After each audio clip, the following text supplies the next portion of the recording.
वीरू ने ट्रक का स्टीयरिंग थामा।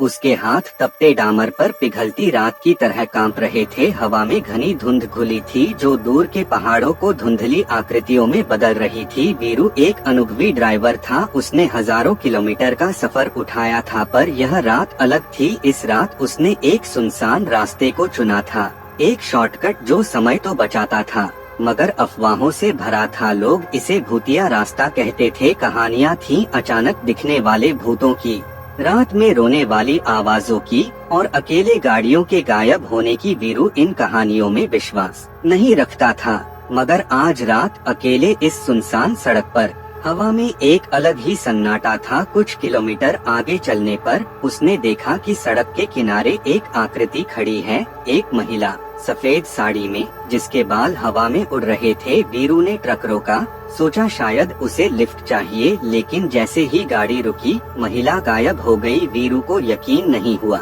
उसने चारों ओर देखा मगर सड़क खाली थी। आगे चलकर उसे सड़क पर कई हाथों के निशान दिखे, बड़े बड़े, जैसे कोई राक्षस जमीन पर रेंग कर गया हो। उसके रोंगटे खड़े हो गए, डर हावी होने लगा था। मगर वीरू आगे बढ़ता गया। उसने सोचा कि अब वापस जाना भी खतरनाक होगा। कुछ देर बाद ट्रक का इंजन अचानक थम गया। वीरू को समझ नहीं आया क्या हुआ। उसने लाइट जलाई तो देखा कि ट्रक एक पुराने मंदिर के सामने रुका हुआ है। मंदिर जर्जर था, जैसे सालों से कोई नहीं आया हो। वीरू सोचा जरा मंदिर में जाकर मत्था टेक लूं, शायद इंजन ठीक हो जाए। मंदिर के अंदर धूल और अंधेरा था। वीरू ने फोन की लाइट जलाई। दीवारों पर चित्र बने थे जो अब मिट चुके थे। एक मूर्ति टूटी हुई पड़ी थी, उसके टुकड़ों पर खून के छींटे थे। वीरू का सांस अटक गया। उसकी नजर एक पुराने ग्रंथ पर पड़ी जो धूल से ढका हुआ था। उसने उसे साफ किया और पढ़ना शुरू किया। ग्रंथ में एक राक्षस के बारे में लिखा था जो इसी मंदिर में कैद था। एक शक्तिशाली तांत्रिक ने उसे बंद कर दिया था, मगर उसकी शक्ति कभी नहीं मिटती। हर साल पूर्णिमा की रात राक्षस अपनी कैद से बाहर निकलने की कोशिश करता है। वीरू का दिल जोर से धड़कने लगा। वह समझ गया था कि रात में जो महिला दिखी, उसके हाथों के निशान, सारा कुछ इसी राक्षस से जुड़ा था। और आज तो पूर्णिमा की रात थी। डर उसे पंगु बना रहा था, मगर वीरू को पता था कि भागने से कोई फायदा नहीं होगा। उसने अपनी हिम्मत जुटाई और मंदिर में रखी एक पुरानी धूप जलाई। ग्रंथ में उसने पढ़ा था कि यह धूप राक्षस को कमजोर करती है। धीरे धीरे मंदिर हिलने लगा। हवा में भयानक आवाजें गूंजने लगी। दीवारों पर चित्र हिलने लगे, मानो वे जिंदा हो गए हों।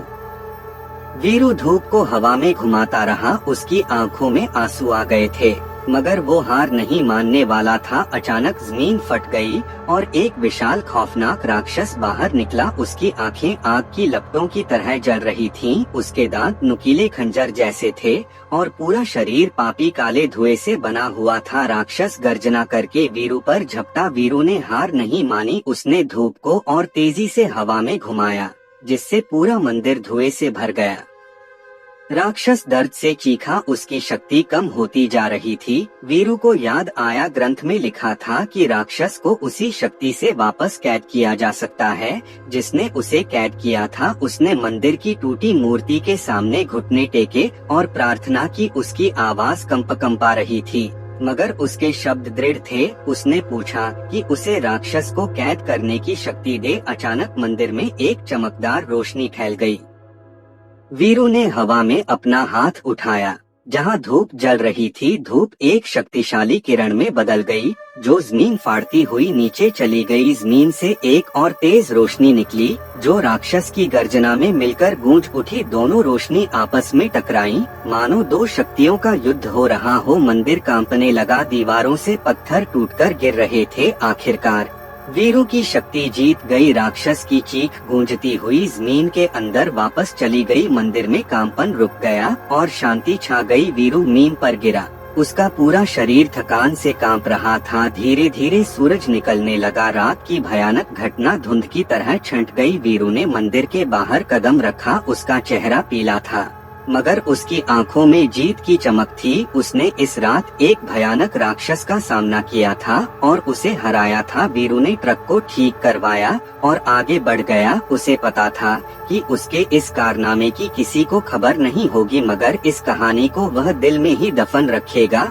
वह अब हर उस ड्राइवर के लिए एक अनदेखा रक्षक था जो इस सुनसान रास्ते से गुजरता था। सड़क की रहस्य कहानी यहीं समाप्त होती है, मगर यह इशारा करती है कि डर हमेशा मौजूद होता है, मगर हिम्मत और विश्वास के साथ उसे हराया जा सकता है। वीरू का किस्सा शायद किसी को याद न रहे, मगर हर बार जब इस सुनसान रास्ते पर रात्रि का सन्नाटा छाता है तो हवा में एक फीकी सी उम्मीद घूमती है, उस नायक की जो भूतों से नहीं घबराता था।